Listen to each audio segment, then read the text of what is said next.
Kalau pada cedera dingin ini, kita ada bagian atas dua, ada pembekuan sama tidak pembekuan. Nah, yang pembekuan itu ada yang disebut dengan radang dingin sama frostbite. Frostnip dan frostbite. Sedangkan yang tidak membeku itu ada yang disebut immersion food sama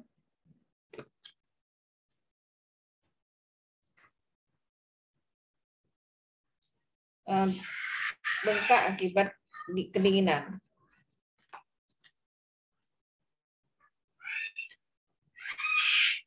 Patofisu daripada pembekuan jaringan ini adalah di mana temperatur itu biasanya di bawah dari 28 derajat Fahrenheit. Dan area bagian distal tubuh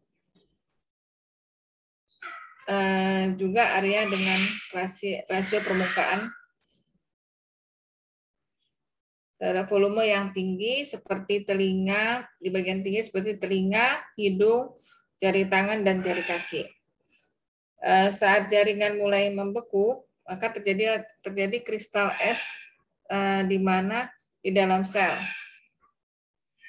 Dan pada saat cairan intraseluler membeku, maka cairan ekstraseluler akan memasuki sel.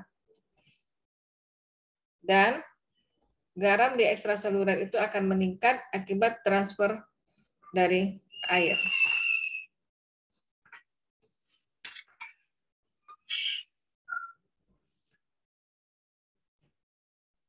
Sel dapat pecah karena meningkatnya air atau terjadi robekan oleh karena kristal es.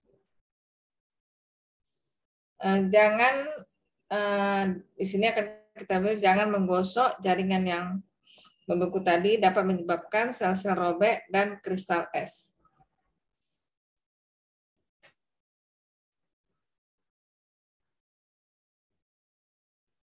Saat es mencair, maka ada masukkan garam ke dalam jaringan yang akan semakin merusak membran sel. Penghancuran daripada sel akan mengakibatkan kematian jaringan dan kehilangan jaringan. Ini skema dari ada yang sensasi, ada yang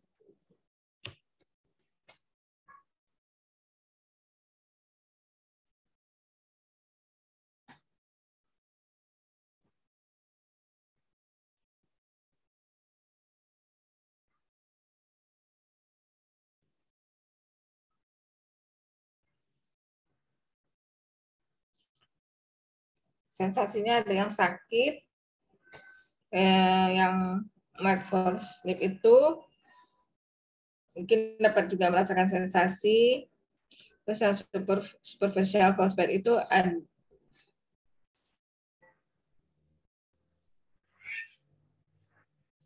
yang merasa mati rasa, dan yang jadi terbagi atas sensasi daripada yang cold respond, frostnip, superficial frostbite sama di frostbite itu.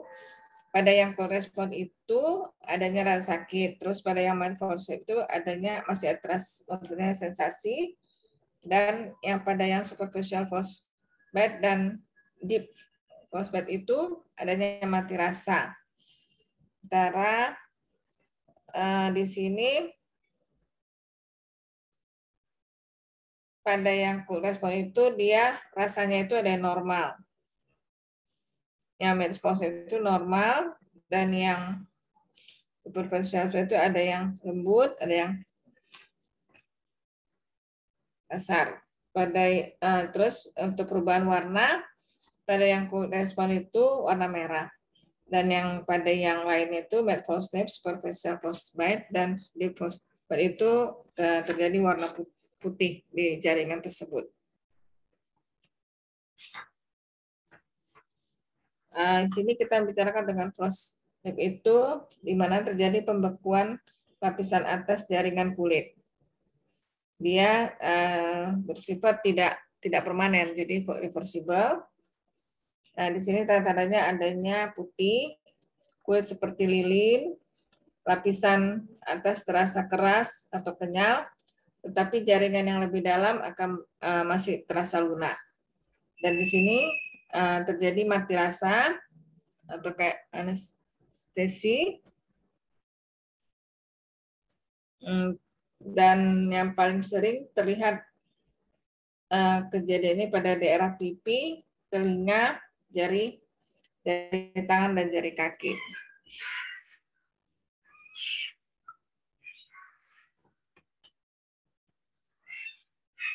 Pengobatan pada frostnip ini adalah satu, menghangatkan kembali area tersebut dengan lembut dan dengan meniup atau terjadi meniupkan udara hangat kan ke area tersebut, atau menempelkan area tersebut pada tubuh yang hangat, misalnya pada perut atau pada ketiak. Jangan menggosok area tersebut sehingga dapat merusak jaringan yang terkena dengan kristal es yang akan merobek sel.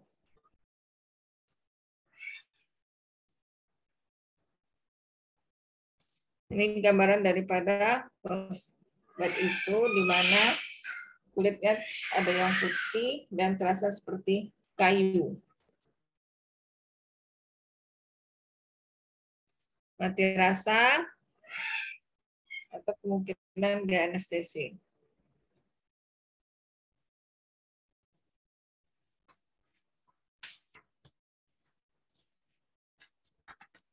Jadi kalau yang superficial frostbite itu di mana radang dingin sekitar 2 derajat, di sini kelihatan seperti melepuh. Penghancuran lapisan kulit akan mengakibatkan melepuh dan kehilangan jaringan yang kecil saja.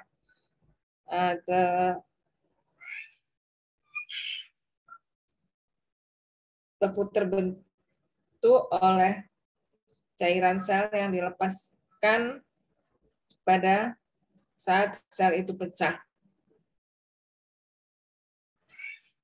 Kulit akan terjadikan kemerahan pada individual yang warna kulitnya memang agak terang atau putih, dan perubahan warna keabu-abuan terjadi pada kulit yang memang agak lebih gelap. Misalnya pada orang terjadinya superficial frostbite ini pada orang putih biasanya dia warna merah dulu, sementara kalau yang lebih warna kulitnya lebih hitam dia akan keabu-abuan. Sensitivitas dingin yang terus-menerus di daerah tersebut.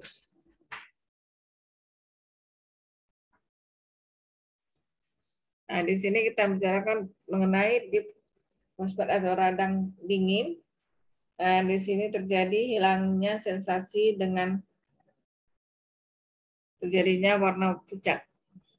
Ini mati rasa, pucat, terus ada warna kuning, lihat seperti lilin, itu tidak mencair.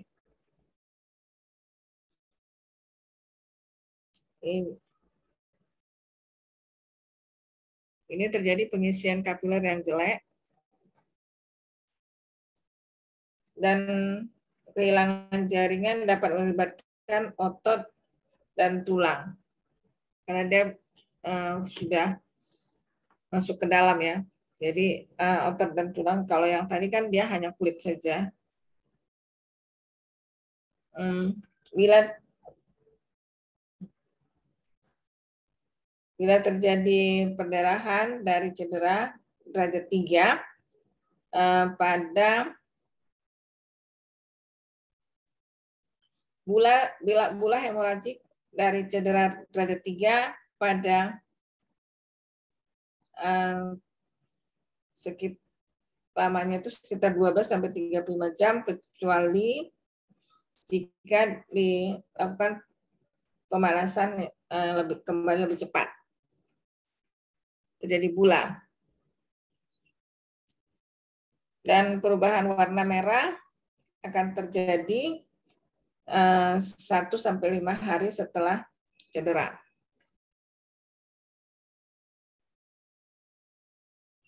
Pada derajat 4 ditandai dengan adanya gangren, nekrosis, dan akan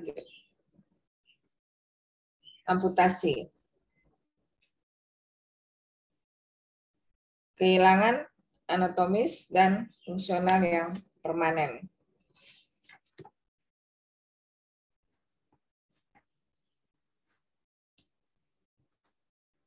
Pengobatan pada ini menghangatkan kembali dari frostbite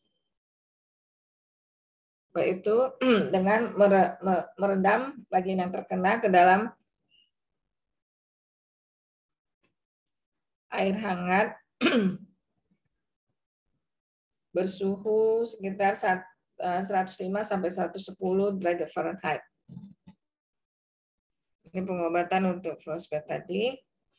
Terus lepaskan pakaian yang menyempit, monitor dan pertahankan suhu mandi yang hangat. Pencairan selesai ketika bagian tersebut menjadi lentur dan warna serta sensasi kembali.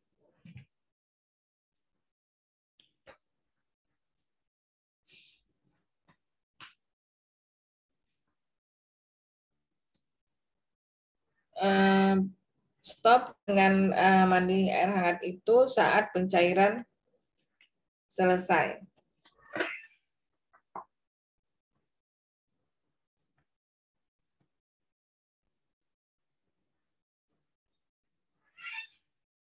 Setelah menghangat,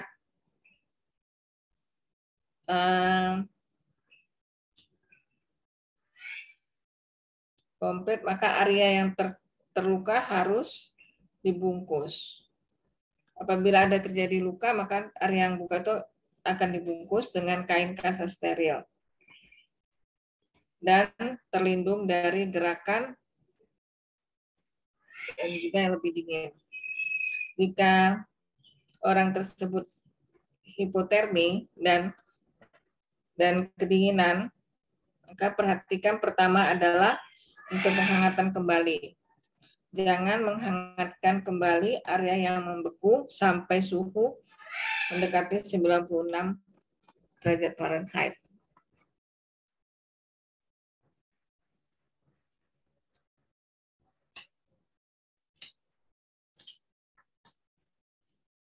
Ini trace food atau immersion food, peredaran kembali. Ini disebabkan oleh paparan yang terlalu lama pada kondisi dingin dan basah. Ini terjadi pada yang terlalu lama kita terekspos udara dingin atau basah, terjadi pada suhu 3 sampai 60 derajat Fahrenheit jika kaki berair dan basah. Mekanisme terjadinya cedera itu, kaki yang basah kehilangan panas sekitar 25 kali lebih cepat daripada kering. Oleh karena itu, tubuh menggunakan vasokonstriksi untuk menutup sirkulasi perifer di kaki untuk mencegah kehilangan panas.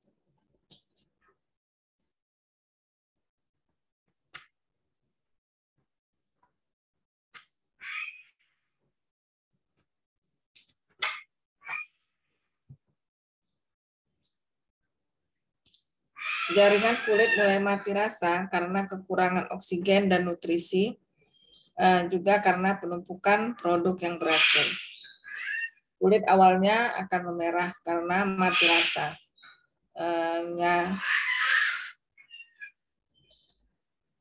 Geli dan gatal-gatal, kemudian menjadi pucat dan berbintik-bintik, dan akhirnya menjadi warna ungu tua, abu-abu, dan kebiruan.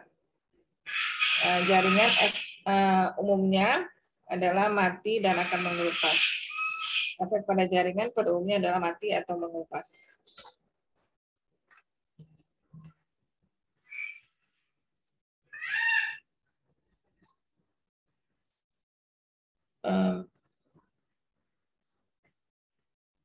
Di sini akan melibatkan jari kaki, tumit, dan seluruh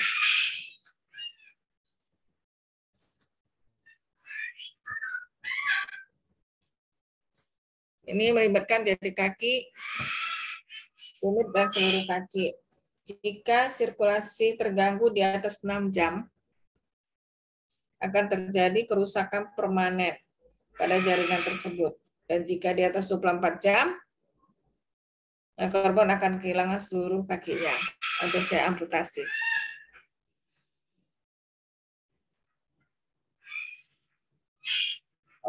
Pengobatan dari tersebut ini adalah cuci dan keringkan dengan hati-hati, dan kemudian penghangatan kembali dengan lembut dan sedikit ditinggikan kaki tersebut supaya aliran darahnya itu lebih lancar. Terus berikan ibuprofen atau pereda nyeri lainnya karena dia merasa sakit.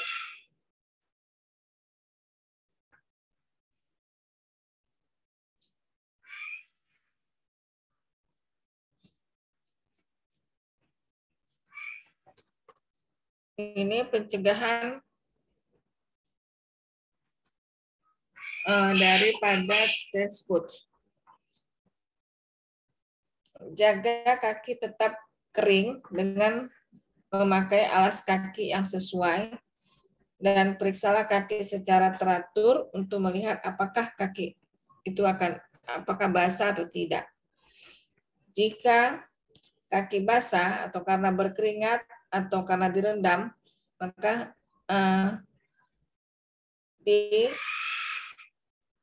dikeringkan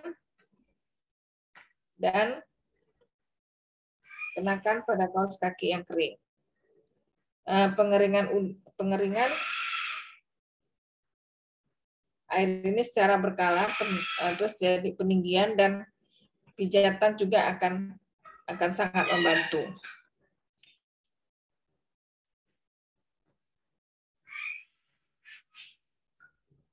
Gantilah kaos kaki minimal sehari sekali.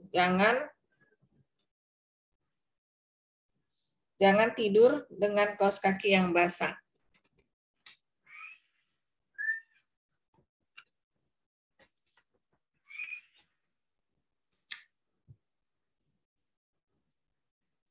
Bengkak karena kedinginan disebabkan oleh paparan yang berulang dari kulit yang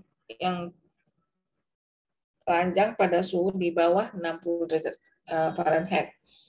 Akan terjadi kemerahan dan gatal pada area yang terkena, terutama terdapat pada pipi, telinga, jari tangan, dan kaki.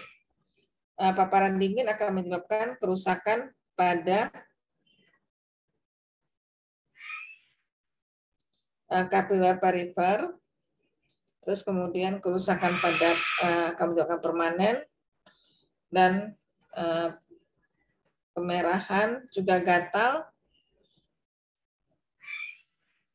apabila terpapar kembali.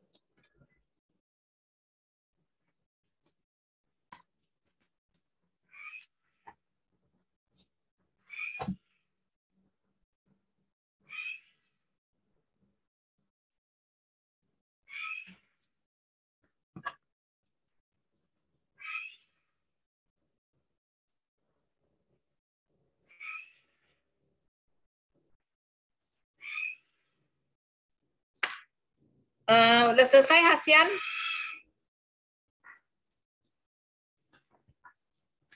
Iya, Dok.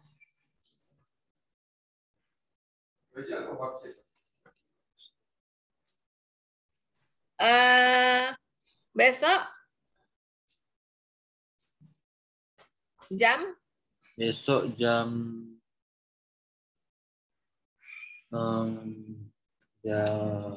jam 2 siang, Dok.